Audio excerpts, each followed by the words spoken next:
రాజకీయ గ్రంథాలయం 40 ఏళ్ల అనుభవాల విశ్వవిద్యాలయం నిత్య నూతన ఆలోచనల విజ్ఞాన క్షేత్రం అయినటువంటి మాన్యశ్రీ గౌరవ ముఖ్యమంత్రి శ్రీ నారా చంద్రబాబు నాయుడు గారికి ఓటమికి దడవని గుండె, ఒక చేత్తో పసుపు పచ్చ జెండా, మరో చేత్తో అభివృద్ధి అజెండా పట్టుకొని భవిష్యత్తుకు భరోసా ఇస్తున్నటువంటి మన యువనేత, ప్రియతమ నేత శ్రీ నారా లోకేష్ గారికి, అదేవిధంగా పార్టీని బాధ్యతాయుతంగా ముందుకు నడిపిస్తున్నటువంటి పల్లా శ్రీనివాస్ గారికి, పసుపు పర్ణ వేదిక, పసుపు సైన్యపు వేడుక అయిన ఈ మహానాడుకు విచ్చేసినటువంటి నాయకులకు, నిస్వార్థమైన కార్యకర్తలకు నమస్కారం. ఈరోజు కడప గడపలో లక్షలాది మంది తెలుగు సైన్యం ఒక చోట కలుసుకుంటున్నారు అంటే, అదేవిధంగా మాలాంటి వాళ్ళు ఎక్కడో ఉన్నా ఈరోజు రాష్ట్రానికి తిరిగి వచ్చి ప్రజాసేవ చేయాలి అని ముందుకు వస్తున్నామంటే దానికి మొట్టమొదటి కారణం మరణం లేని మహానాయకులు, అకుంఠిత దీక్షా దక్షులైనటువంటి అన్న నందమూరి తారక రామారావు గారు. మరి ఒకసారి 2019 తర్వాత చూస్తే 24 వరకు జరిగిన అరాచకం మీ అందరికీ తెలుసు. ఎలక్షన్ల ముందు వచ్చినప్పుడు, ఎలక్షన్లు 3-4 నెలల ముందు ఉన్నప్పుడు నాకు కూడా ఎంతోమంది, వందల మంది కార్యకర్తలు, నాయకులు మెసేజ్లు పెట్టేవాళ్ళు, ఫోన్లు చేసేవాళ్ళు. సార్, మనం బీజేపీతో పొత్తులో లేకపోతే అద్భుతంగా గెలుస్తాం, మీరు దయచేసి చంద్రబాబు నాయుడు గారికి చెప్పండి పొత్తు వద్దు అని. అయితే ఆ రోజు నారా చంద్రబాబు నాయుడు గారి దగ్గరికి వెళ్ళి నేను ఒకటే చెప్పాను, సార్, తలలు పగిలినా, రక్తం చిందినా వెనకడుగు వేయని ధైర్యవంతులైనటువంటి కార్యకర్తలు, మాలాంటి నాయకులు మీ అందరికీ వెనుకగా ఉంటాం. మీకున్నటువంటి అపారమైనటువంటి అనుభవంతో మీకు నచ్చిన నిర్ణయం తీసుకోండి అని చెప్పి ఆ రోజు నేను కూడా చెప్పడం అయింది. ఆ రోజు శ్రీ నారా చంద్రబాబు నాయుడు గారు ఒక స్థిత ప్రజ్ఞతతో తీసుకున్నటువంటి ఒక నిర్ణయం, వెంటిలేటర్ మీద ఉన్నటువంటి ఆంధ్రప్రదేశ్ని ఈరోజు ఆక్సిజన్ మీదకి తీసుకొచ్చినటువంటి పరిస్థితి. మరి ఈరోజు చూస్తే గత 5 సంవత్సరాల్లో జగన్మోహన్ రెడ్డి గారికి పూర్తి అధికారం ఉంది, కావాల్సినంత మంది ఎంపీలు ఉన్నారు, కావాల్సినంతటువంటి అవినీతి సొమ్ము ఉంది, ఆయనకు కూడా కొద్ది గొప్ప ధైర్యం ఉంది, అయినా కూడా ఏమీ చేయలేకపోయారు. మరి ఈరోజు చూస్తే తెలుగువాడు తలెత్తుకునేలా, తెలుగు జాతి గర్వపడేలా, ప్రపంచమంతా మన వైపు చూసేలా అమరావతి నగరం అద్భుతంగా రూపుదిద్దుకోబోతా ఉంది. ఈరోజు ఒక్కసారి అక్కడికి వెళ్ళి చూడండి.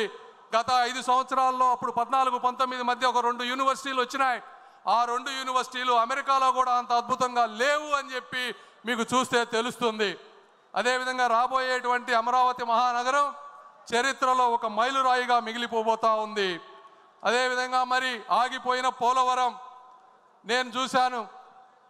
నారా చంద్రబాబు నాయుడు గారు ఎన్నిసార్లు ఢిల్లీ వచ్చేవారు, ఎన్నిసార్లు కేంద్ర మంత్రులతో కలిసేవారు, ఏ విధంగా పోలవరాన్ని నెలలా ఫాలో అప్ చేస్తూ ముందుకు తీసుకువెళ్లారో ప్రత్యక్షంగా చూసినటువంటి వ్యక్తిని.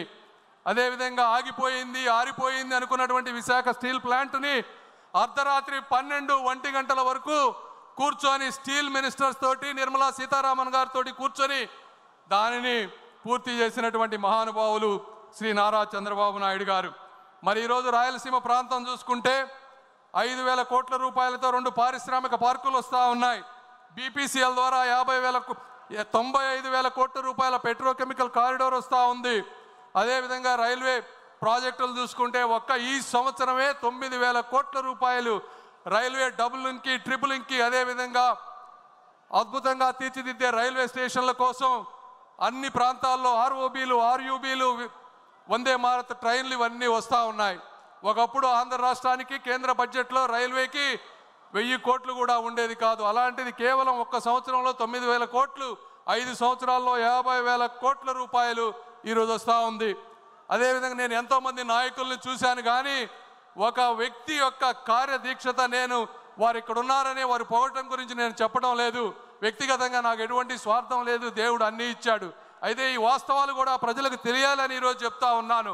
ప్రపంచంలో మన ఇండియాలో ఈరోజు మీరు తీసుకుంటే అత్యధిక వెడల్పు ఉన్నటువంటి రోడ్డు 14 లైన్లు ఉన్నటువంటి రోడ్డు, అది 160 ఫీట్లు ఉన్నటువంటి రోడ్డు.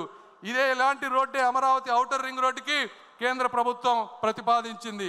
అయితే నారా చంద్రబాబు నాయుడు గారు దాన్ని 230 ఫీట్ల రోడ్డు కావాలని అడిగారు.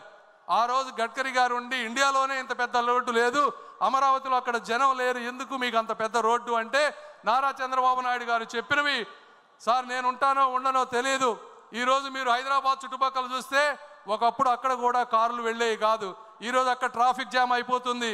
అయితే నాకు తెలుగు జాతిపై ఉన్నటువంటి ఒక నమ్మకం, ఆంధ్రప్రదేశ్ ప్రజలపై ఉన్నటువంటి ఆ స్ఫూర్తిపై ఉన్నటువంటి నమ్మకం, ఈరోజు ఆంధ్రప్రదేశ్ ఈరోజు ఇలా ఉంటే ఉండొచ్చు, కానీ 25 సంవత్సరాల తర్వాత అక్కడ 1 ఎకరం భూమి కూడా మేము కొనలేం. కాబట్టి మీరు ఎట్టి పరిస్థితుల్లో దాన్ని 230 ఫీట్లు చేయండి. దీనికి అవసరమైతే నేను 1000 కోట్ల రూపాయలు మా రాష్ట్రం నుంచి వస్తాను, నేను చూడకపోయినా నా ఆంధ్ర రాష్ట్ర ప్రజలు ఈ రోడ్డుపై అనుభవించాలి అని చెప్పినటువంటి వ్యక్తి, దీనికి నేను ప్రత్యక్ష సాక్షి అని చెప్తా ఉన్నాను. అదేవిధంగా జగన్మోహన్ రెడ్డి గారు గత 5 సంవత్సరాల్లో రాష్ట్రంలో ఉన్నటువంటి అనేక వ్యవస్థలు, స్కీములు అన్నిటినీ కూడా నాశనం చేసినటువంటి వ్యక్తి. 90 స్కీములు ఉన్నాయి, దాదాపుగా 90 స్కీముల్లో 90 స్కీములు కూడా ఒక ఇన్స్టాల్మెంట్ తీసుకొని వాటికి స్టేట్కి మ్యాచింగ్ ఇవ్వాల్సిన డబ్బులు ఇవ్వకుండా ప్రతి వ్యక్తికి, వ్యవస్థకి అన్యాయం చేసినటువంటి వ్యక్తి శ్రీ జగన్మోహన్ రెడ్డి గారు. ఈరోజు చూస్తూ ఉంటే కార్యకర్తలకు కూడా నేను ఒకటి చెప్తా ఉన్నాం, 2014-19 మధ్య ఆ రోజు నారా లోకేష్ గారు పంచాయతీరాజ్ మంత్రిగా ఉన్న రోజు వేసినటువంటి సిమెంట్ రోడ్లే ఈరోజు ఎస్సీ, ఎస్టీ, బీసీ కాలనీలో ఒక అద్భుతంగా ఉన్నాయి. ఒక్కసారి ఊహించుకోండి, గత 5 సంవత్సరాల్లో ఆ సిమెంట్ రోడ్లు వేసి ఉండకపోతే ఒక్క ప్రాంతంలో కూడా తిరగడానికి రోడ్లు ఉండేవి కావు. మళ్ళీ అదేటువంటి అభివృద్ధి ఈరోజు ఎక్కడ చూసినా రాయలసీమ ప్రాంతంలో ప్రతి నియోజకవర్గానికి 20 కోట్ల రూపాయలతో జాతీయ ఉపాధి హామీ పథకం నిధులతో 20 కోట్ల రూపాయలతో ఈరోజు సిమెంట్ వర్కులు జరుగుతూ ఉన్నాయి ప్రతి ప్రాంతంలో. కార్యకర్తలకు 2 ఇబ్బందులు ఉన్నాయి. ఒకటి 14-19 మధ్య చేసినటువంటి కొన్ని నిధులు ఒక 180 కోట్ల రూపాయలు మీకు రావాల్సినవి రావలేదు. దీనికి కారణం ఆ రోజు జగన్మోహన్ రెడ్డి గారు 30% వర్క్స్ తెలుగుదేశం పార్టీ నాయకులవి వీరు పనులు చేసినా చేయలేదు అని చెప్పి సెంట్రల్ గవర్నమెంట్లో కంప్లీట్గా మూసివేస్తే అవి ఈరోజు తెరవలేని పరిస్థితిలో ఉన్నాం. ఆ 180 కోట్లు కూడా తీసుకొచ్చే బాధ్యత మేము తీసుకుంటాం. అయితే కేంద్రం ఏమన్నా ఇస్తుందేమోనని మొదటగా ప్రయత్నం చేస్తున్నాం. కేంద్రం ఇవ్వని రోజు రాష్ట్ర ప్రభుత్వం 180 కోట్లు ఇస్తుంది. అదేవిధంగా ఈరోజు 2000 కోట్ల రూపాయలు నిధులు మన జాతీయ ఉపాధి హామీలో పెండింగ్ పనులు ఉన్నాయి. నేను ఇక్కడున్నా కూడా నిన్న ఫాలో అప్ చేస్తూ ఉన్నాం. రాత్రే దానికి కన్ఫర్మేషన్ వచ్చింది. ఆ 2000 కోట్ల రూపాయలు కూడా వచ్చే వారం 10 రోజుల్లో మీ అందరికీ వస్తున్నాయని చెప్పి మీ అందరికీ నేను తెలియజేస్తూ ఉన్నా. అదేవిధంగా ఈరోజు ఎక్కడ చూసినా, ఏ పల్లెకు చూసినా ప్రతి వ్యక్తి దాహంతో గొంతెత్తేటువంటి పరిస్థితి. ఈ పరిస్థితిని గుర్తించినటువంటి శ్రీ నరేంద్ర మోదీ గారు అద్భుతమైనటువంటి జల్ జీవన్ మిషన్ని 20,000 కోట్ల రూపాయలతో ఆంధ్రప్రదేశ్కి ఇచ్చారు. అందులో కేంద్ర భాగం 14,000 కోట్లు, రాష్ట్ర భాగం 6,000 కోట్లు. ఇది జగన్మోహన్ రెడ్డి గారి పరిపాలనలో వచ్చింది. అయితే కేవలం జగన్మోహన్ రెడ్డి గారు 2,000 కోట్ల రూపాయలు మాత్రమే ఖర్చు పెట్టి 12,000 కోట్ల రూపాయలు నిరుపయోగంగా చేసి ఈరోజు ప్రతి ఇంటికి నీరు వచ్చే విధాన్ని రాకుండా చేసినటువంటి వ్యక్తి.